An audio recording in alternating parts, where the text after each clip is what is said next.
Thanks again for joining us for another Lessons into Blessings podcast, where we are leveling up investors in their financial freedom by sharing stories and strategies of average people who've changed their financial trajectory through lessons in real estate.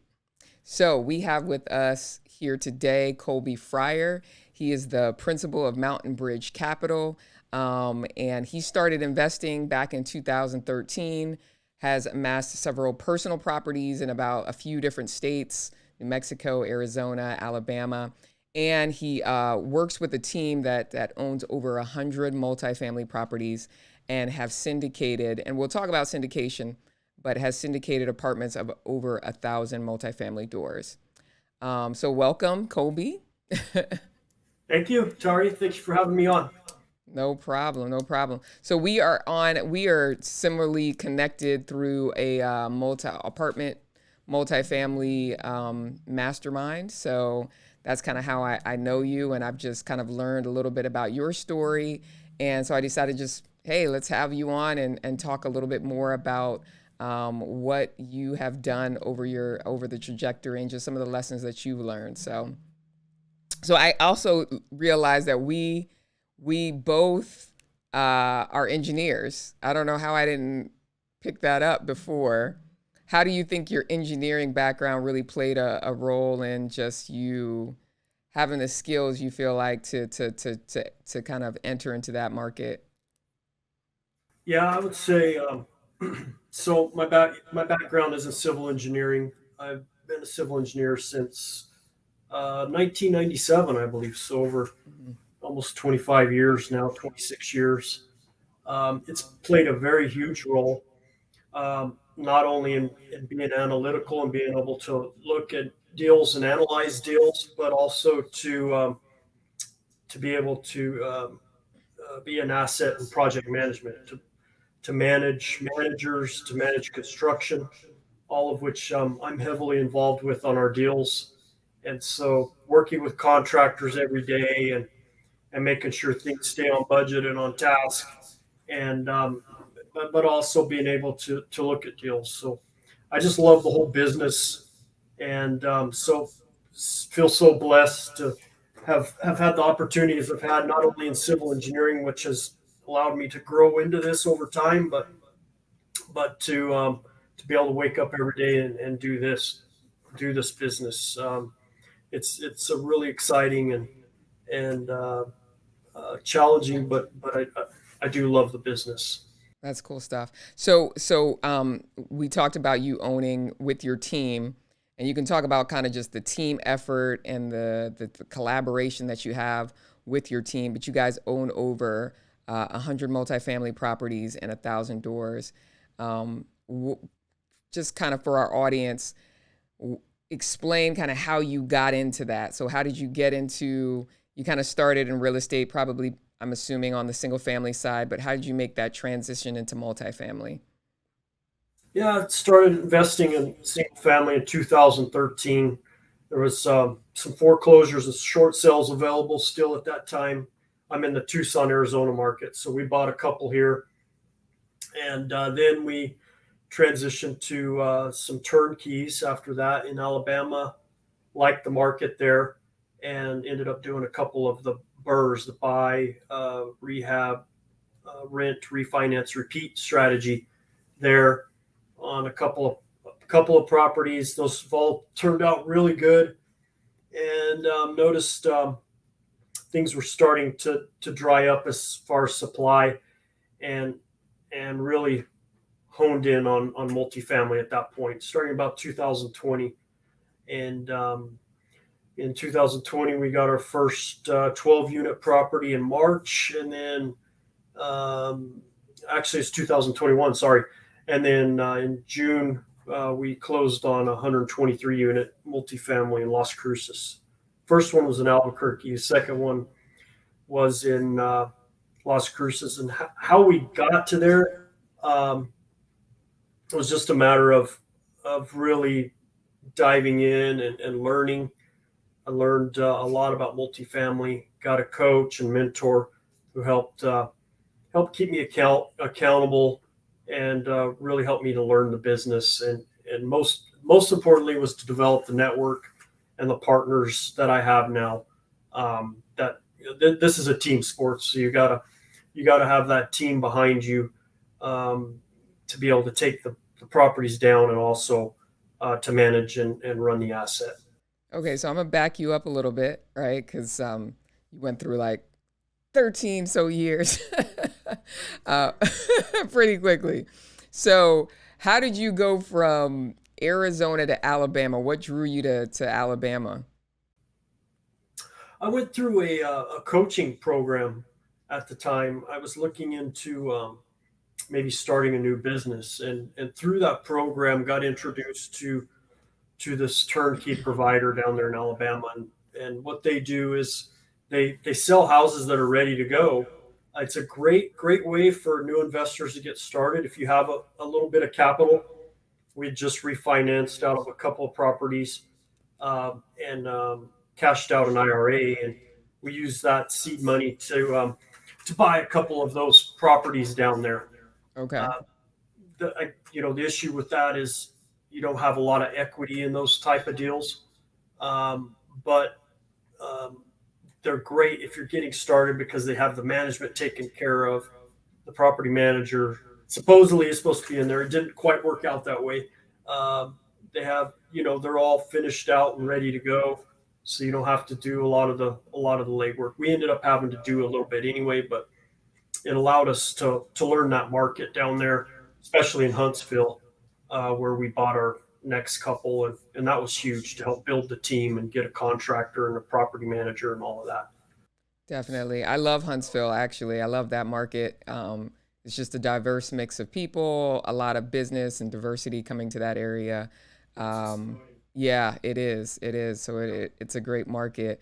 Um, so any lessons that you learned in just kind of that strategy, and you talked about kind of the Burr strategy that you use there, which is the BRRR. So buy, rehab, refinance and repeat or something to that nature. I might be off on one of those R's. How did you really utilize that to just gain momentum? Because that is a great strategy. It's basically what we're doing now. We're just doing it on a much larger scale and with a team. Whereas before I was doing it by myself, and now we're buying these larger multifamily value add. So there was a lot of lessons learned there, from managing the contractors, which I'm doing now, to finding the right property manager, managing the manager, um, on a much smaller scale. But yeah, that transitioned real well into multifamily, which is what I'm doing now. Gotcha. And so being out of state, how was that managing? What are some of the things that you really saw that you had to put in place to manage properties from afar? Yeah, good question. And that's where that team comes into play. You got to really find a good contractor. Most importantly is the property manager. But our initial contact with an agent there who I met on Bigger Pockets, um, was huge, because he helped. Referrals in any business are always the best, and he helped set up. Well, he was part of the same company that had the property manager, and so I knew just from his referral and his experience that would be a good way to go. And then the property manager, of course, referred the contractor, and so you build that team there, and that's what sets you up for success. But it was all based on basically referrals. Who do you think is like the right, and that's a great point because team is essential.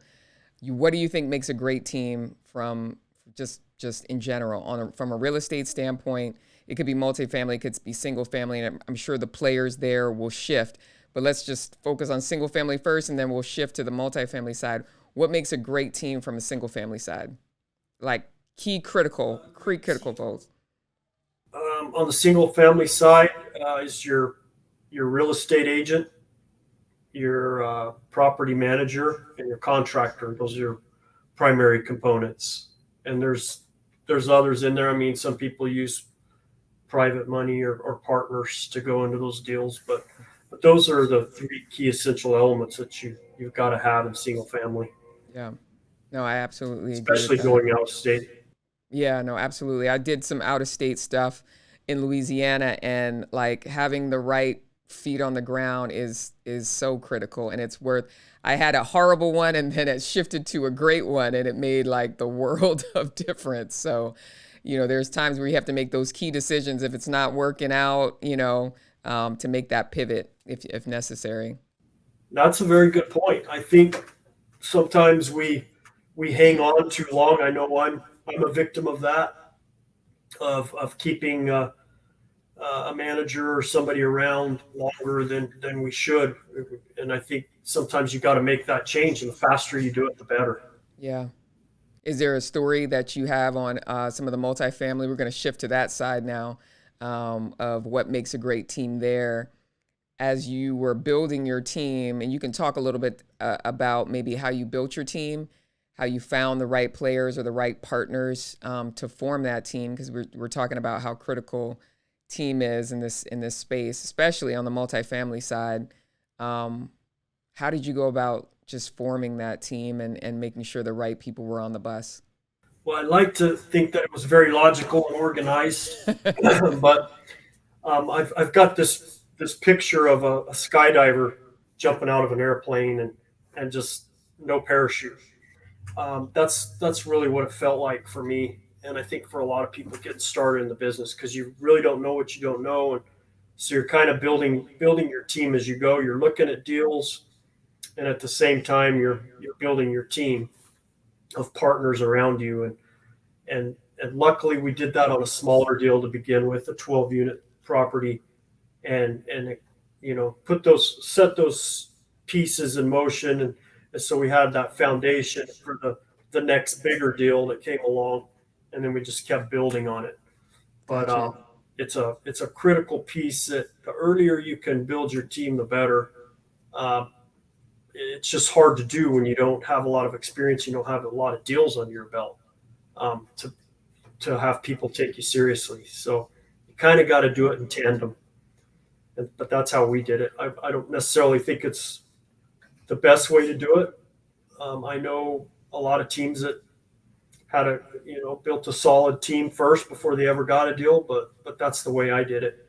Yeah, and I think, just for people to understand if a team's going to work, I mean, you talk about like I mean, we know the engineering processes of how, teams form, they storm, they norm, right? You have to have gone through something with those individuals, right? To really be able to test, battle test them, right? So I don't know if there's, unless you've been friends for a long time, if you've gone through a lot of experiences or you've gone to school together, you hear a lot of partnerships maybe forming around those spaces, but you've got to battle test folks, right? And see if, they're going to be, able to withstand the journey. So, Yeah, you find out pretty fast, because you're initially reaching out to a lot of people, that a lot of acquaintances that in your network in multifamily and real estate.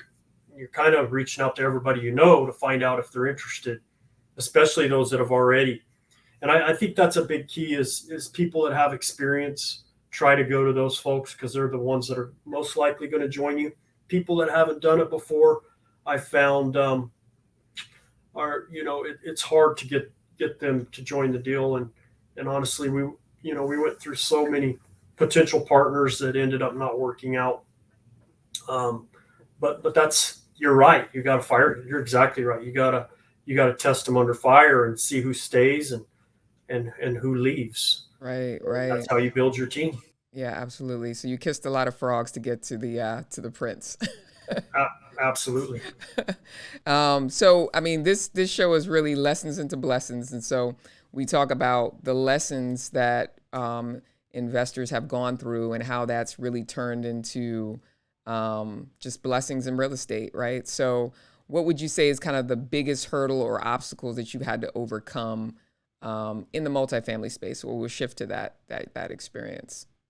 Oh man, there's lessons and hurdles every day. I mean, and it seems like they don't end no matter how many doors you have. I mean, we don't have that many doors, but even so, we still face something every day that we gotta get past. It's finding a new partner or somebody that can bring money to the deal. Uh, finding deals is a big challenge right now, and so I think at this time you have to look at a lot of deals to get that one that works out. Um, Other hurdles are finding the right property. We've taken on deals, especially when you get started. You're not going to get the nice Class B or Class A deals. You got to start somewhere, and typically those deals are going to be Class C. And with us, we ended up having a Class D element in our bigger property that we had to clean out. And so those are big hurdles and lessons that you have to learn as you go. Um, but the opportunity is there if you want it. You have to go after it, and maybe you're not going to get the best deal when you start out, but I think you've got to take action, and you got to be willing to jump in and get started. And Yeah. sometimes it may not be perfect, but that that's how we did it. No, that's good. I know, people say there's riches and niches. Are there any things that you may have, as you've kind of, obviously you have to look at a lot of deals, have you honed in on any particular states, particular areas, particular areas of real estate to kind of hone in on, okay, what's my strategy? I know you're still on the journey to becoming, but it's good to get the stories because sometimes we just see the highlight reel, right? So it's good to get the stories as you're on your journey and you're continuing to build. Is there any areas that you or spaces that you've specifically said, hey, this could be an area where we can that we can master and really take advantage of? Yeah, especially starting out, I think that niche was definitely C class, heavier lift property, maybe that other people didn't want to look at. Also, uh, properties in maybe lower income areas, lower demographic areas that a lot of investors avoid. Everybody wants the B class properties, the A class, and so yeah, I think there is opportunity, and looking in markets that are lesser known, like in New Mexico, Las Cruces, for example, even Albuquerque. Albuquerque being a bigger city is still a little bit off the map as far as investors go, and so that's kind of been our strategy as we grow our deals, and being able to take on some opportunities that other people may not look at. Now we're looking at other markets, so I think it's important in this time to really stretch your boundaries because there's so little inventory that if you focused on one particular city like Tucson, you're not going to find a lot of deals. I think you got to start looking outside and really growing the inventory of deals that you look at because there's just not that many. But I would say we're opportunists more than anything. I don't think it's sometimes I think we're going towards a niche, but I think really if there's an opportunity, we're going to look at it, no matter what it is. And multifamily, we're not really going outside the multifamily asset class, but other markets maybe varying our size a little bit. Um, A class, I mean B class, C class. We're willing to kind of look at anything heavy value add, those types of things. Even student rentals, student housing, I think is open to us. So a lot of people will say, I mean, you can get pretty overwhelmed in real estate really fast, right? Because there's so many different avenues and so many different tracks that you can go down. How does really having your partners play a role, and what roles do you guys play to kind of help, manage that burden, right? Manage the load. Yeah. We share a lot of the workload. I think it's important to have partners that like to look at deals or analyze deals, which I do too. But my partner Denny really looks at a lot of deals, and he's able to do multiple deals a week. through the system he's developed. Um, that's a big plus. And then developing those relationships with partners that can bring capital, can raise money. Um, those are key assets to have.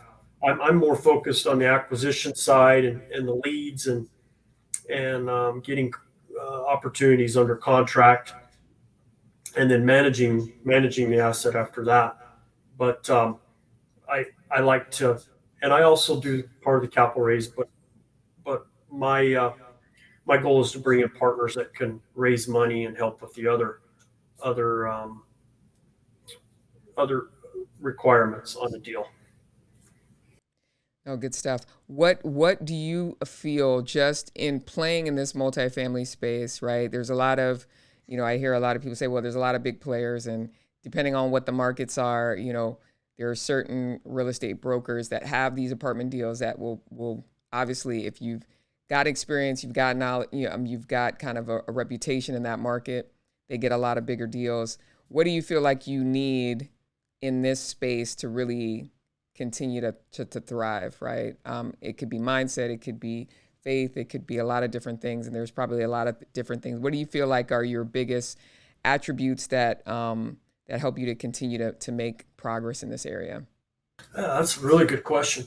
I think one thing is persistence, just staying after it and never giving up, even when you get turned down, or maybe when you see a lot of brokers go to their network of buyers and continue to do that. But I think if you keep calling them and you keep staying in front of them, eventually they're going to give you a shot. It may not be exactly the opportunity you want, but I think and then just calling multiple brokers and developing that network of brokers, having lunch with them, getting in front of them, I think is huge. Developing the relationships with them is huge, and then at the same time showing them that you're serious, that you have the team developed.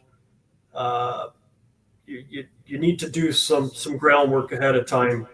Obviously, you got to talk the language, you got to understand the business, and be able to communicate with brokers and let them know that, yeah, you've got this team behind you and this experience, and really market that, put that in front of them, and they'll take you serious. Uh, Y- but but that's the way you have to do it. Yeah, and I Never give think up. Keep going. yeah, for sure. And I think you talk about because there's so many different parts of the apartment syndication process, right? And so there's the acquisition side. You got to get the deal first, otherwise you're not going to be managing anything, right? And then there's like, obviously closing the deal and working on, like you talked to it a little bit, of just capital raising and being able to pull a group of investors together to go in on a deal together, and then also the last part, which is that asset management part. So it's probably different skills and different attributes you need in each of those areas. Absolutely. Yeah. Sales skills are huge in this business. Um, and obviously being able to work with people of all different types, from brokers to investors, and and then leadership. Leadership's a huge thing in this business. Um, Management, all the things kind of come together. That's why it's so cool, and I think that's why it's such a challenge. And maybe if everybody could do it, they would. But it's not a very complicated business, but it's not easy. Yeah, no, It's understood. I say, one of the big things too is when you go into these deals, not knowing that and not having all the pieces maybe together going in, and sometimes you gotta go for it. You gotta put in your offer. You gotta sign the contract, and you're kind of putting everything together at the same time, trying to find the money. And I think that's a real challenge for a lot of folks. It's a challenge for me too, but it's just pushing through the fear, and taking action. Just never stopping. Absolutely. What are one of the things, and this might be the advice you give to our listeners, the last piece of advice going out. What would you say is your biggest method on jumping over those hurdles? When fear rises up, what are some of the things that you go to? You've got to look aside, but I think the biggest thing is just knowing that I have a team and people that I can rely on, that I can go to, and that's a huge comfort. That will get me across the finish line. It may not be the same people every time, but I've got some key partners, key people around me that believe in me and want to get deals done. And so that's probably the biggest thing is being able to rely on those folks and having them behind me to push me Right. forward. Right. So having those key relationships, right? 1 + 1 = 3.